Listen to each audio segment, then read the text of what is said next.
In the first part of this video, we went over the meaning and nature of the human shadow personality.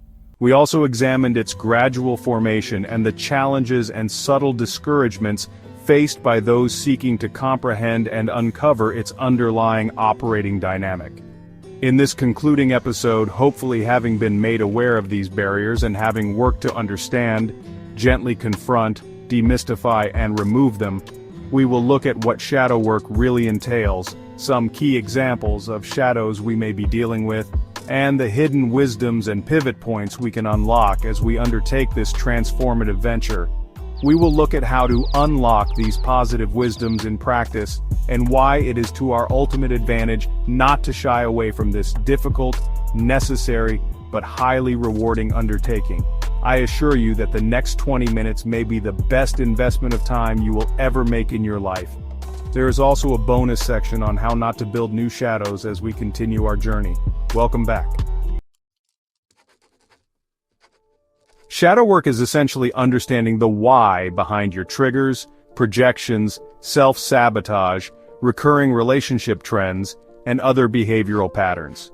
It's about using this new understanding and transitioning from unconscious reactions to life's challenges to making conscious choices. It aims to restore your spiritual, mental, emotional, and ultimately physical wholeness and authenticity by reclaiming your vital energy for purposeful and beneficial use.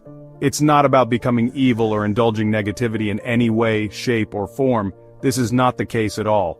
So now, with nothing obstructing a direct dialogue with our shadow selves, let us begin the real work of healing and reintegration. In this exercise, we must take every care to be aware, attentive, understanding, and of a healing or conciliatory mindset with whatever our shadow selves reveal to us. The burden it carries is worthy of all the love it requires to undertake this return journey to wholesomeness. Failure to do this will cause our shadow selves to regress deeper and become more defensive. Lastly, this work is best undertaken in the company of a wiser and more compassionate guide to act as a mirror by which we can examine our discoveries truthfully and then begin the healing. 5 common examples of shadows and their hidden wisdom. In this section, I will offer a comprehensive overview of the areas where shadow work may require illumination, as well as the hidden wisdom that can be utilized to comprehend and rewrite the story, and transform the negative energy trapped in that situation or memory, thereby serving as a valuable opportunity for personal growth. Also, remember that each person's shadow personality can be as complex, intricate, and diverse as the differences between humans in terms of their upbringing or daily experiences. Thus, no two shadow personalities are the same. Yes, they may share common correlations, but in the details they are still very unique. I will now therefore discuss the common example of shadow personality expressions and the hidden wisdom waiting to be unlocked within each situation, if the seeker is sincere in their desire to be unshackled from these chains. Before we continue, imprint this word awareness in your heart. As you will discover on this journey, the light of awareness changes everything. The search for it might have been what even led you to click on this video. In that case, you are warmly welcome. Let us continue. 1. The aggressor or the too much anger shadow personality. This person has intense anger. Very often this anger began as a righteous indignation against injustice, but because it was deemed socially, religiously, or by any other standard, a sin to be angry, they gradually repressed this trait. When we realize that righteous anger is necessary for positive change, we can see that if this outlet is bottled up or repressed, it will seek to diffuse in other ways. Suppressed anger with time becomes passive aggression or depression.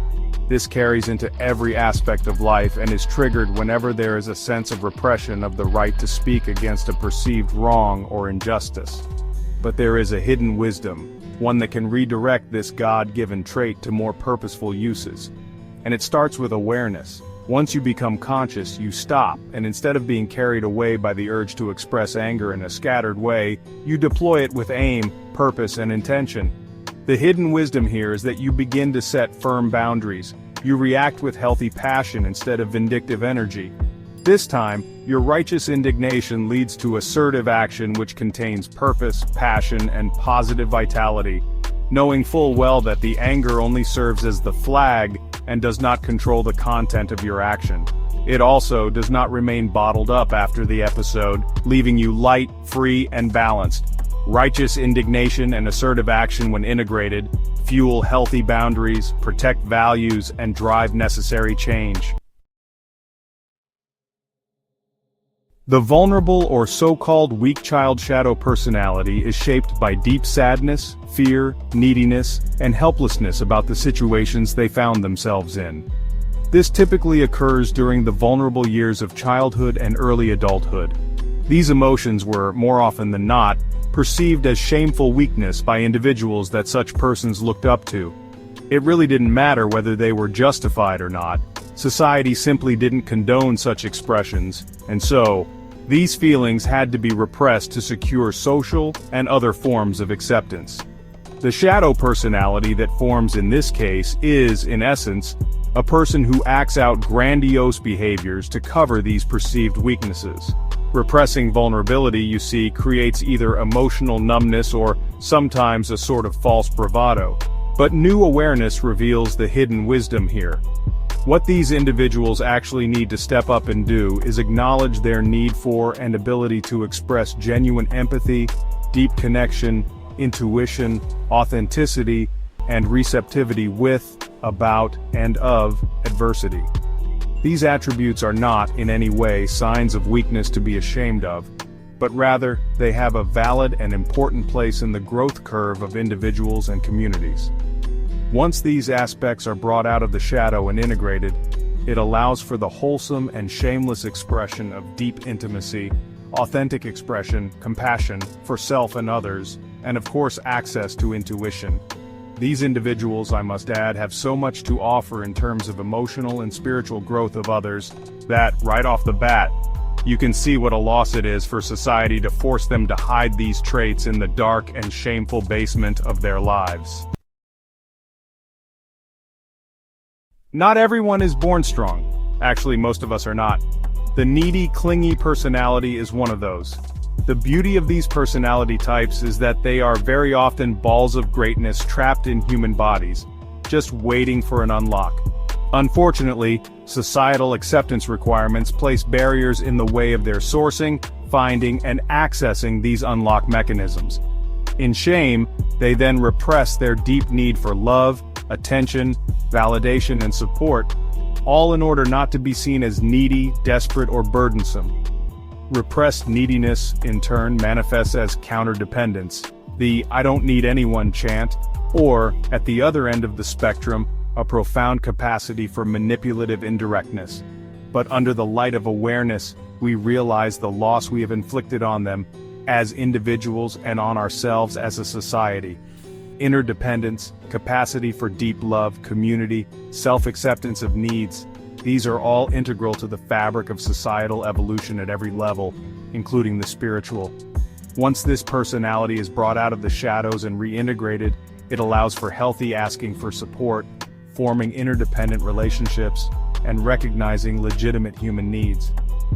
These individuals, much like the previous group, are highly sensitive and empathetic, providing succor to individuals and mass groups as they draw from their intuitive ability to assess human nature in its highs and lows and prescribe healing remedies. We recognize that a certain percentage of people are naturally born to be at the helm of affairs of the rest of humanity. There is a reason why men like Winston Churchill, Roosevelt, Eisenhower, and other leaders were born. Some would say born for moments of monumental human crisis and hopelessness. These men were given a sizable dose of healthy self-interest, ambition, desire for personal success, pleasure, and recognition. Maybe those examples are a bit of a stretch, but you get my drift. In some families, such children, as they grow, are labeled selfish or arrogant and inordinately ambitious, all in a bid to get them to bury these traits and become well-behaved and docile enough to pass under the socially acceptable bar of conformist behavior without any thought to how to positively harness these traits. What happens, under this atmosphere of blanket emotional censorship, is that these individuals bury these traits in the shadow. But as we know, this energy must find other outlets of expression, right? Good guess. Repression of healthy ambition, unique self-expression and self-care leads to hidden resentment and people-pleasing on one hand, and on the other, outright brash arrogance, impunity, and pugilism. Either way, it results in a waste of potential. So, what is the hidden wisdom here? Healthy self-esteem, ambition, personal power, self-care, and unique expressions of self, when brought out from the shadows and recognized for how they can enrich the life of the individual, the community, and humanity, and reintegrated into daily living without shame, these fuel healthy self-worth, encourage the pursuit of meaningful goals and authentic self-expression without guilt. That's a win-win situation, if you ask me. This shadow personality is, very common in hyper-religious communities and honestly is much more prevalent than we can imagine. Here, so-called forbidden sexual desires, unconventional thoughts, and weird interests or traits are labeled antisocial and are therefore forcefully repressed by the individuals that possess them. Such, quote and unquote, undesirable traits may even relate to those associated with a rejected parent or group. For example, someone might say, "I'll never be lazy like my father."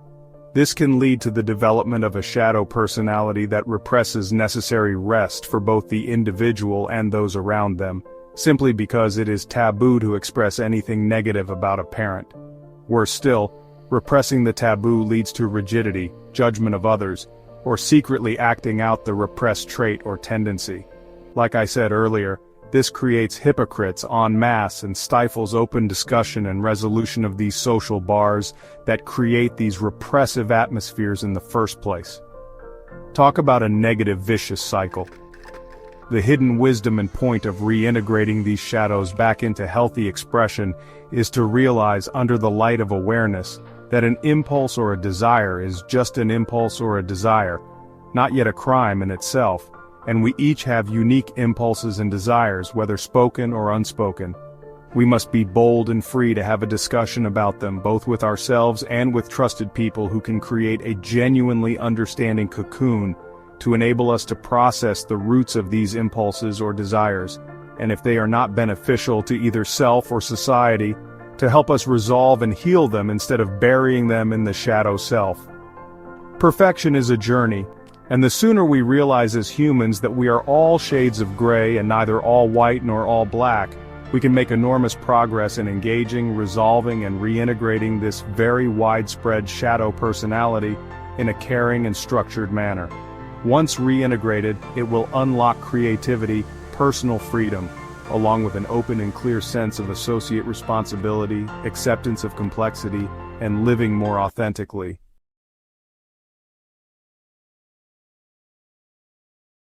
What key tools do we have in our toolbox to unlock these positive aspects, beyond just talking about what unlocking them feels like?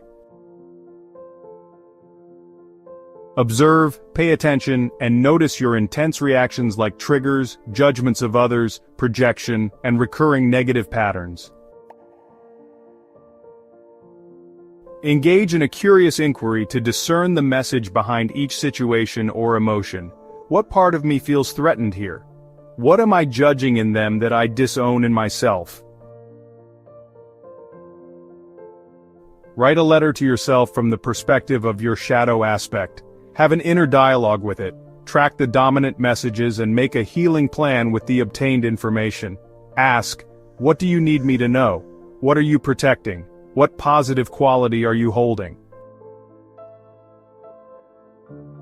Observe shadow material with curiosity, not condemnation. Engage in any meaningful creative expression that energizes you positively.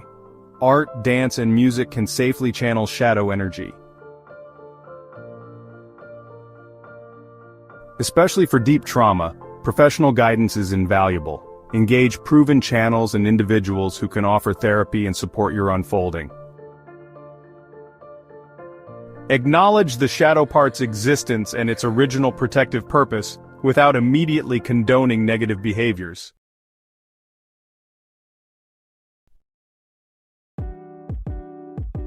So why bother? What are the benefits that will accrue to you? Well, there's plenty, but here's a few. Liberation and wholeness. Reclaiming lost energy and parts of yourself will surely make you feel more complete. Emotional freedom. You will experience reduced reactivity, fewer intense triggers, and less projection. Authentic relationships. You will begin to relate to others through wholeness, not projection or neediness, resulting in deeper, tangible, and authentic intimacy. Enhanced creativity.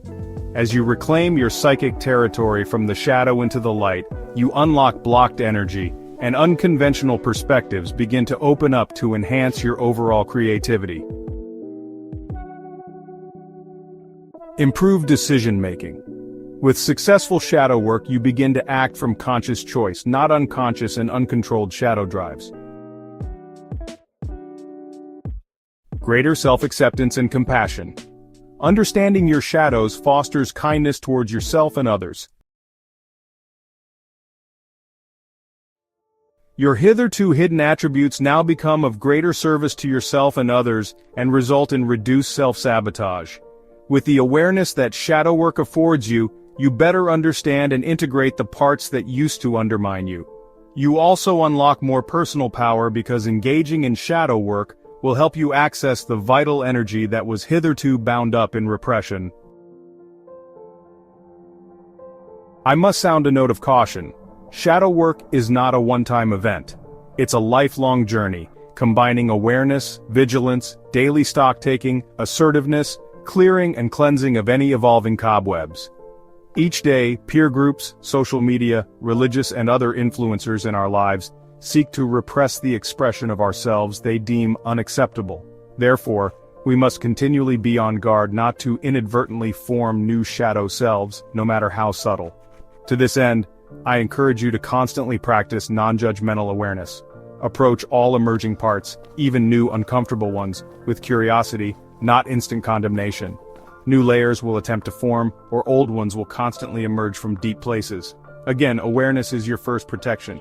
Constantly practice self-compassion, because beating yourself up for discovering a shadow is creating a new shadow.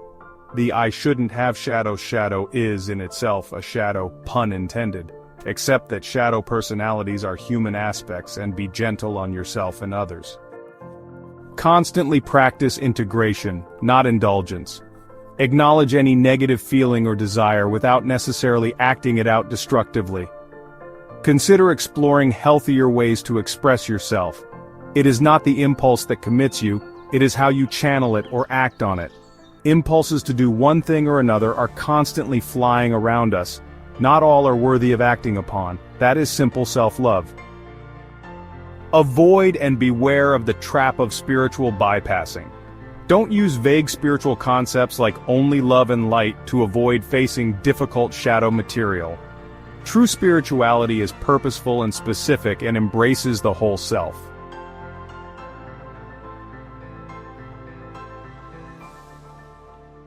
Shadow work is the brave journey into your inner basement, not to live there, but to turn on the lights, reclaim valuable possessions you locked away in fear, and integrate them into the whole house of your being.